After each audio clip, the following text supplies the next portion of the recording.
So Telangana సంపన్నుల జాబితాను ఒకసారి చూస్తే మురళీ దివీస్ ల్యాబ్ అయినా, Pichireddy mega company, PV Krishnareddy mega engineering company, Parthasarathi Reddy Hetero drugs, Ayodhya Ramareddy Ramky group, Venkateswara Reddy Aparna enterprises, K Satish Reddy doctor Reddy's, GV Prasad doctor Reddy's, Bollineni Bhaskar Rao KIMS hospital, Pratap C Reddy Apollo hospitals, Ram Prasad Reddy Aurobindo pharma, G Ravinder Rao Yashoda hospitals, M Satyanarayana Reddy MSN pharma అని చెప్పి. So ఈ పేర్లు చదువుతూ ఉంటే బహుశా మీకు ఏమనిపిస్తూ ఉంది? ఈ పేర్లు చదువుతూ ఉంటే అంటే వీళ్ళ దగ్గర లక్షల కోట్ల సంపద వీళ్ళ దగ్గర వచ్చిన్నది. సమాజంలో వీళ్ళు మనలాగానే మనుషులు, వీళ్ళు మనలాగానే వచ్చిన వాళ్ళు, పుడుతూనే ఎవరి చేతికి సంపద రాదు కదా.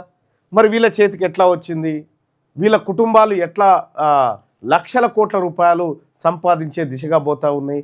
ఎందుకు దీంట్లో టాప్ 100 లిస్ట్ చెప్తా, మీరు ఆశ్చర్యపోతారు. ఇక